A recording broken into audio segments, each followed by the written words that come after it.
Yes, dear student, Assalamu alaikum. Today we discuss molecular mass.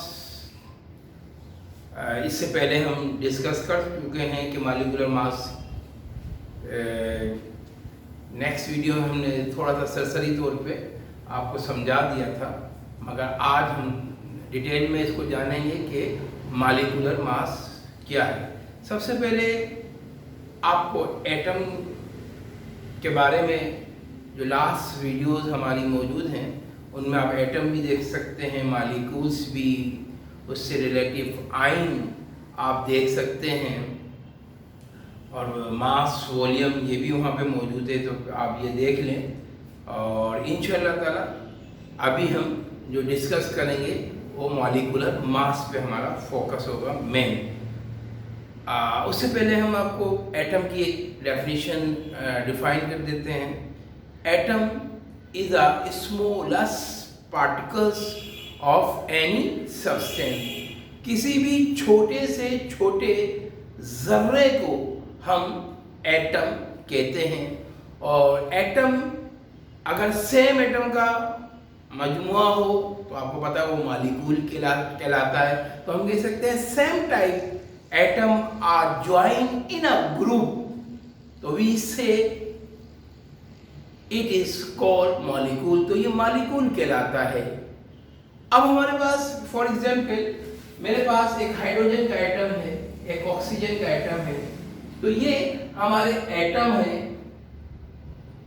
और जब हम एक से ज्यादा एटम को कंबाइन कर लेते हैं, जैसे एक हाइड्रोजन का है और यह हाइड्रोजन का है, तो हमारे पास यहाँ पे बन के ये H2 हो जाएगा, तो हम इसको कहेंगे ये मॉलिक्यूल्स हो गया। अगर फॉर एग्जांपल हम टेबल सॉल्ट को लेते हैं reactant side, sodium plus chlorine, तो सोडियम और क्लोरीन का रिएक्शन करवाएंगे तो आपको पता है कि हर एलिमेंट पे, याद है आपको एलिमेंट किसको कहते हैं?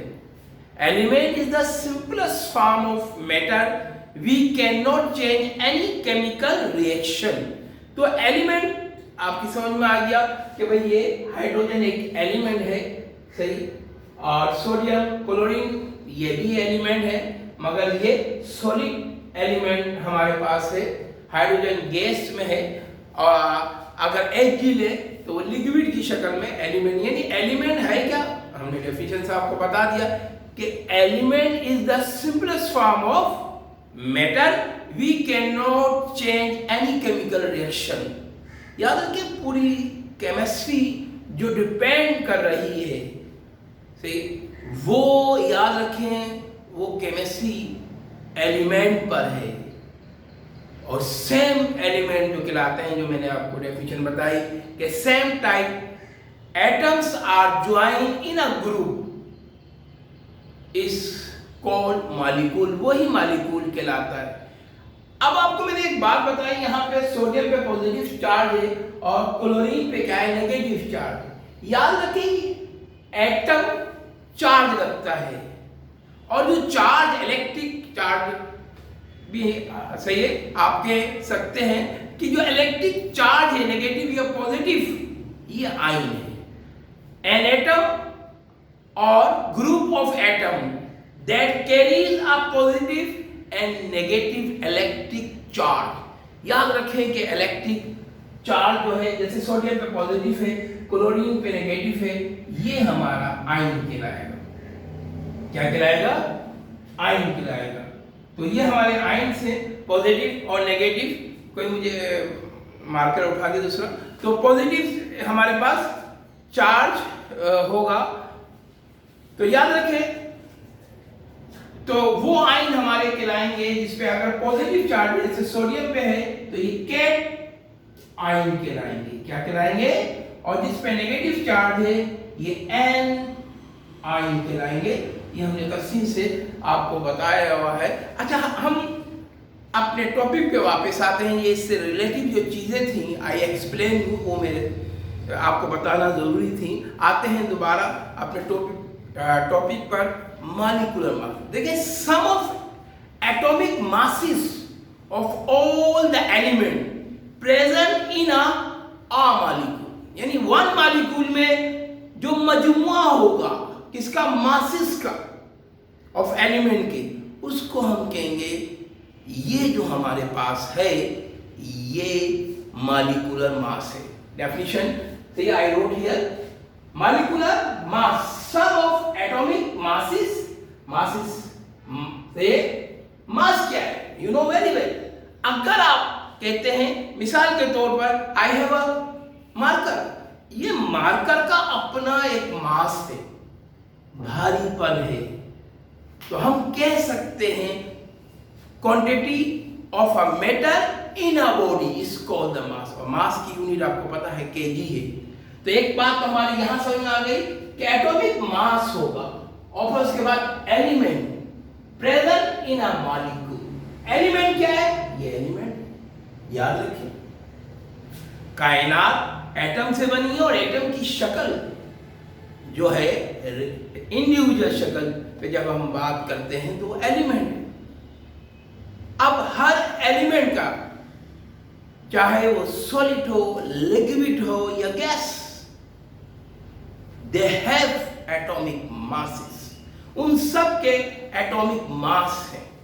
अब फॉर एग्जाम्पल यहां पे हम कुछ मास के बारे में आपको, जब तक आप मास याद नहीं करेंगे या फिर उसको आप प्रैक्टिस में रखते हैं तो वो खुद ब खुद याद हो जाएंगे। कुछ मासेस को मैं जो हम यहाँ पे यूज करना चाह रहे हैं वो मैं राइट कर देता हूँ, और उसके बगैर हम एटॉमिक से कैलकुलेशन जो मॉलिक्यूलर मास की है वो कर नहीं सकते। फॉर एग्जाम्पल हमारे पास हाइड्रोजन है, हाइड्रोजन का एटॉमिक मास 1 है, सही। इसी तरह हीलियम है, हीलियम का 4 है, लिथियम है, लिथियम का 7 है, कार्बन है, कार्बन का 12 है, नाइट्रोजन है, नाइट्रोजन का 14 है, ऑक्सीजन है, ऑक्सीजन का 16 है। इसी तरह बहुत से मॉलिक्यूलर मास है। आप आगे चलेंगे, जाते जाएंगे, आपको वो मिलते जाएंगे। मिसाल के तौर पर यहाँ पे आ गए, मैग्नीशियम ले लेते हैं, Mg24 है, सोडियम ले लेते हैं, Na23 है। तो ये बहुत से हमारे पास मास है जो आप डिस्कस आप करते जाएंगे। ये इसी तरह आप सल्फर को ले लें, 32 है, अल्युमिनियम को ले लें, 27 है, कैल्शियम को ले लें, 40 है, पोटेशियम आगे पीछे से कोई मसला नहीं है। तो ये हमारे पास मास है। याद रखें एटॉमिक मास हमें याद होना चाहिए, और हम जब इसको प्रैक्टिस करेंगे इंशाल्लाह ताला आपको बहुत सहल और आसान। अब हमारे पास यहाँ पे एटॉमिक मास हमने चंद एलिमेंट के लिख लिए। एक लिक्विड का भी यहाँ पे लिख लेते हैं, मिसाल के तौर पर Hg ले लेते हैं 200, सही। Sn बहुत है, इतने इनफ है, हम इससे कैलकुलेशन कर सकते हैं। अब ये ध्यान में रखें, आप जब भी कोई कैलकुलेशन करने जाएंगे आपने सबसे पहले ये ध्यान में रखना है कि जो कंपाउंड है, कंपाउंड क्या है, एक फार्मूले को हम कंपाउंड भी कहते हैं, उर्दू में हम इसको मुरक्कब कहते हैं। जो भी कंपाउंड या मुरक्कब हमारे पास मौजूद है उसमें एलिमेंट कितने हैं। फॉर एग्जांपल हम एक सवाल मॉलिक्यूलर मास फाइंड आउट करने जा रहे हैं, एक CO है। अब देखिए हमारे पास CO 2 एलिमेंट है ना। अगर हम चाहें इसका डेटा गिविंग बनाना, जैसे थोड़ा सा इसको कैलकुलेशन को जितना आप अच्छा करके समझाएंगे बच्चे को उतना ही ज़्यादा, वैसे तो एक लाइन में भी हो सकती है, हम इसको थोड़ा सा डिफाइन कर लेते हैं। कार्बन जो हमारे पास है, ये कार्बन का एटॉमिक मास जो हमारे पास है, कार्बन जो हमारे पास मौजूद है एलिमेंट, इसका एटॉमिक मास क्या है, 12 है। और इसकी रेशो जो है इस फार्मूले में ये ज्वाइन हो रहा है जिसको हम कार्बन मोनोऑक्साइड कहते हैं, इसकी रेशो 1 है। यहाँ पे अगर हम ऑक्सीजन ले लेते हैं और ऑक्सीजन का एटॉमिक मास आपको पता है कितना है, 16 है। यानी दो हमारे पास फार्मूले में 2 एलिमेंट है, एक कार्बन है और एक ऑक्सीजन है। कार्बन का एटॉमिक मास 12, ऑक्सीजन का 16। ये तो आपके पास डेटा गिविंग में था। अब हमारे पास जो सॉल्यूशन में कैलकुलेशन बनेगी वो क्या बनेगी, बहुत ही सिंपल है कैलकुलेशन। क्या हमारे पास आ रही है, फार्मूला क्या है, कार्बन तो ये और ऑक्सीजन।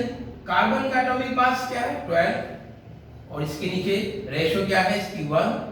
जब आप दूसरा एलिमेंट लिखेंगे तो बीच में साइन आपने पॉजिटिव यूज करना है। ऑक्सीजन का एटॉमिक मास 16, रेशो नीचे क्या है, कुछ भी नहीं है, 1 होती है। बाकी की कैलकुलेशन हम यहाँ कर रहे हैं तो 12 वन या यहीं पे कर, मैं आपको बता देता हूँ 12 वन 12 हो जाएगा, 16 वन 16 हो जाएगा, इसको प्लस कर लेंगे तो 28 और ये AMU ये इसकी यूनिट है। जैसे आपको पता है कि जितने भी हमारे पास जो फंडामेंटल 7 क्वांटिटीज हैं, वो फंडामेंटल जो 7 क्वांटिटीज हैं उन सब की यूनिट है। यूनिट के बगैर हम किसी भी क्वांटिटी का तसव्वुर नहीं कर सकते।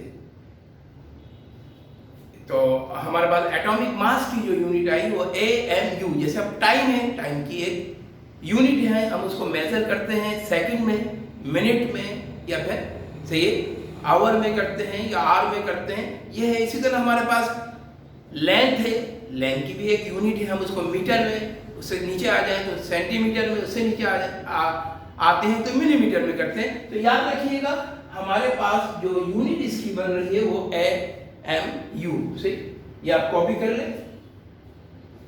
दूसरा फार्मूला लेते हैं, मिसाल के तौर पर हमारे पास C6H12O6 ये ग्लूकोज का फार्मूला है, सही।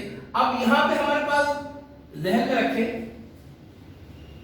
फार्मूले के अंदर आप जो एलिमेंट फाइंड आउट करेंगे, you have 3 element, carbon, hydrogen और ऑक्सीजन। तो कार्बन जो हमारे पास एलिमेंट है, इसका एटॉमिक मास आपके पास क्या है, एटॉमिक मास कार्बन का 12, हाइड्रोजन का आपको अभी मैंने यहां पे लिखा हुआ है, देख लीजिए जल्दी से बताएं मुझे क्या है, 1 है। ऑक्सीजन का कितना है, ऑक्सीजन का जी भाई ऑक्सीजन 16 है, वेरी गुड। अब हमारे पास ये एटॉमिक मास आ गए। In the formula you have 3 element, फार्मूले में हमारे पास 3 से अनासिर मौजूद है। कार्बन है जिसकी रेशो 6, रेशो में ये ज्वाइन हो रहा है ग्लूकोज के फार्मूले में, हाइड्रोजन 12 में और ऑक्सीजन 6 में। अब हम इसकी कैलकुलेशन यहां कर लेते हैं, सॉल्यूशन लिखेंगे आप। याद रखिए अपने असाइनमेंट हो या आपका कोई भी काम हो, जितना आप खूबसूरत तरीके से करेंगे, समझ लें उतने आपको नंबर से ये देने वाला नंबर काटने से परहेज करेगा। और अब खूबसूरती से मुराद ये नहीं कि आप एक लॉ को, एक स्टेटमेंट को या एक टर्म को चेंज कर दें, वो आपने से। अब हमारे पास फार्मूला क्या है, C6H12O6।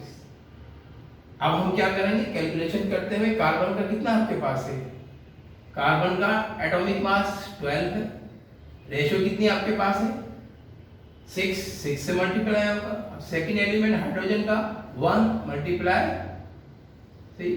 और फिर उसके बाद हमारे पास क्या आ जाता है, ऑक्सीजन। ऑक्सीजन क्या एटॉमिक मास 16 हमारे पास है, तो मल्टीप्लाई 1 हो जाएगा। क्लियर। अब हम क्या करेंगे भाई, कैलकुलेशन कर लेते हैं। 12 6 72, 12 12, 16 सही, 6 सॉरी 106 है क्योंकि इसकी रेशो 6 है, तो 96 सबको प्लस कर लें, 180 AMU आपके पास आ जाएगा। इसको कॉपी कर लें।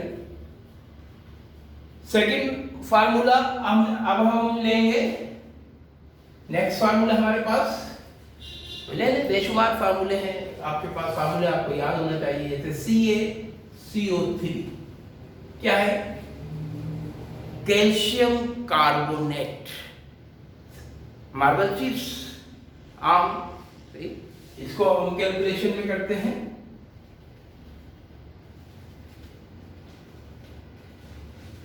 अब यहां पे भी आपने एक बात का ख्याल रखना है सबसे पहले कि हमारे पास इन द क्वेश्चन जो फार्मूला है उसका नाम है कैल्शियम कार्बोनेट। अब का एटॉमिक मास जी भाई कितना है, बिल्कुल सही 40 हो जाता है। कार्बन का 12 एटॉमिक मास है, आप 12 राइट कर देंगे। और ऑक्सीजन का आपके पास कितना है, 16 है। ऑक्सीजन का आपके पास कितना है, 16 है एटॉमिक मास। क्लियर हो गया, CaCO3। अब इसकी कैलकुलेशन आप करेंगे, CaCO3। अब हम क्या करेंगे, बहुत सिंपल है, यहां नीचे कर लेते हैं। कैल्शियम कितना है हमारे पास, 40 है कैल्शियम, और रेशो क्या है इसकी, 1 plus carbon 12 multiply 1, oxygen 16 multiply 3। और जल्दी से मुझे बताएं टोटल कितना आ रहा है, हरी फास्ट, सही है, जल्दी से बता दें। 41 जा 40, 12 जा 12 और 16 3 जा जी 48 जी। टोटल कितना हो गया हमारे पास, इतनी देर लगाएंगे, 101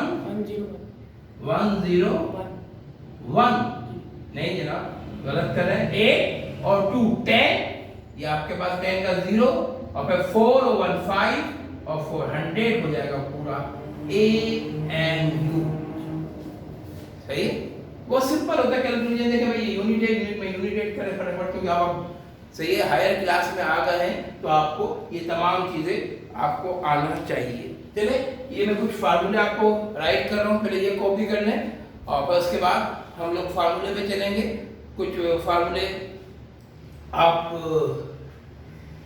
कर लेंगे और फिर इंशाल्लाह ताला इसको कॉपी करने जल्दी से हरिया।